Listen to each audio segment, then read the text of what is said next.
Meron tayong dalawang website. Yung isa website ni BFP, yung isa naman website for residential. So buksan muna natin yung dalawang device. So pakita rin natin yung dalawang device. Ito yung sa residential na smoke distinguisher, smoke detector and fire detector siya. Tapos ito naman yung sa BFP. No? So explain ko lang ano yung ginagawa. May clean lang. Ito nagde-detect siya ng smoke. Kapag na-detect niya, i-distinguish niya kung galing ba yun sa cigarette, vape, or nasusunog. Doon lang sa tatlo. Tapos, nag-detect din siya ng apoy. Pwedeng maliit na apoy or malaki. Yung maliit na apoy, hindi siya magsisend sa BFP sa station. Kasi maliit lang naman eh. Pwede ba siya maapula ng mga tao? Pero kung malaki, ibig sabihin nasusunog na yung room. So for this testing, hindi natin mapapakita yung big fire. Kasi hindi naman natin pwedeng sunugin tong bahay namin para lang i-testing. So ite-testing natin yung small fire pero sasabihin na natin big fire yon para masabi o matesting natin masend dun sa BFP station, okay? So ito naman yung sa BFP station. So pero ito lang yung focus nyo, pero bigyan ko yung idea ng paano to.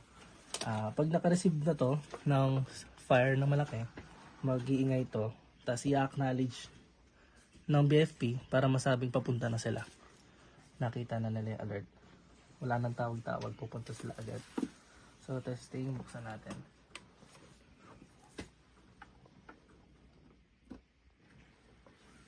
Okay. Ayan. Ito, ibig sabihin naka-ano na to. Pero ito lang naman yung device ng residential. Mainly lang yan. Tapos ito, sign in na tayo sa ano nila. Web nila. Pakita na natin yung password. Testing lang naman eh. 8. Yan.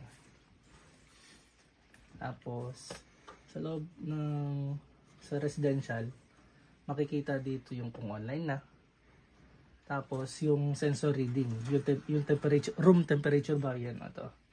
May indicator din kung good ba or mainit na o sobrang lamig. Tapos yung humidity. Yan, tsaka yung AQI. AQI meaning air quality index. So palaki ng palaki yung value nito. Ibig sabihin ganun karumi. Masama na sa health yung hangin. Ito 52. Nasa ano na yan, average. Kaya ito yung kulay niya. Pero below 52, ano siya, maganda sa health natin, sa lungs. So yun, for residential, testingin natin yung tampering. Tatlo yan, may tampering, meaning tatakpan yung sensor. Pangalawa, yung sa vape. Pangatlo, yung sa sunog. Pero huli na siguro natin yung vape kasi nag-i-stay ng konti yung particle ng vape. So, tampering muna. Sige, takpan mo. Tinakpan niya yung sensor. Mag-alert to yan. Yan. Tapos may capturing pala to. Yan, sample. Oh. Okay. 5. So, nag-alert. Nandito na rin sa web. May alert siya. Ayan. So, i-reload lang natin kasi wala pa dito. Ayun, tampering. Tapos ngayon lang, 115. Tingnan natin yung image. Kanina nakaturo pa doon. Ayun. Ayun na kami. Okay. So, ganoon lang siya. Tampering, next, yung apoy. Ito, small fire lang to. Pero masasabi na for testing, sasabihin na nating big fire para mag-alarm doon sa BFP para kung nasunugan kayo, agad maalam ng BFP. Tsaka papakita natin kung paano gumagana sa BFP. Pero hindi lahat. Kasi for BFP talaga yun. So, ito. So, yan. Nag-alarm to. Nag-alarm din sa BFP. Sige. Tapos, yung sa website nila, meron, nakalimutan ko yung login.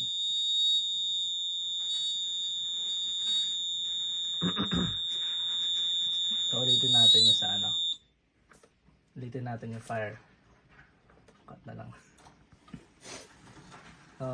Again, yun sa fire. So ito.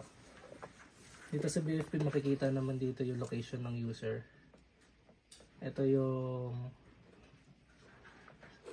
yung residential mo. Ito ka. Kasi ito yung sa BFP. So, tetestigin natin ulit yung apoy.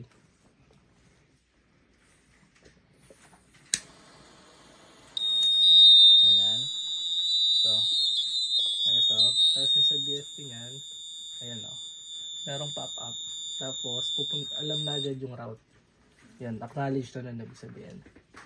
Yan o. Simula sa BFP station, papunta sa lugar nyo. Ito. So, ganun siya sa fire, kung malaki. No. Tapos, lastly, sa smoke distinguishing. Ito ulit, pakita natin ulit yung alert history. Ito. Laki na ito na. Okay. So, sa vape naman, sa sample vape. Kahit dyan ka na naman vape.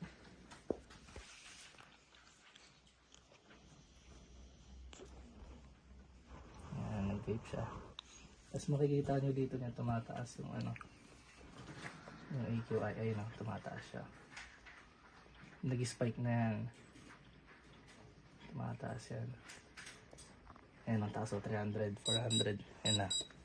Pag dalawa vape. Yan. Nagka-capture na siya yan.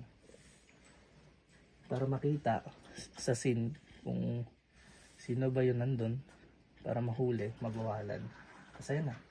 Nandito na sa web. Vape detected. Okay. Ayan. Kasi nag-i-stay yung smoke ng vape sa hangin. Kaya tuloy-tuloy yan. Ganun siya talaga.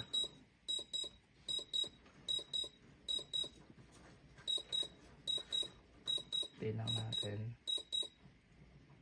Ayan.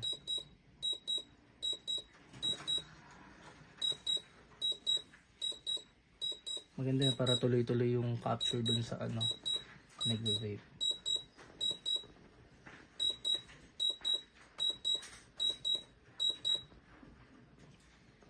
Okay.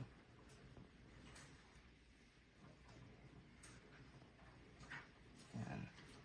Vape detected. Ayan, bumaba na yung AQI. Kasi luminis na compare kanina na talagang marumi. Tapos, tingnan natin yung history. Nag-normal na yung air quality. So, ito yung muna. Ay, yung latest. Yun, no? Yan. So, bale, yun lang. Yun lang ang system namin. Ito, for residential talaga. For safety ng residential. And ito, for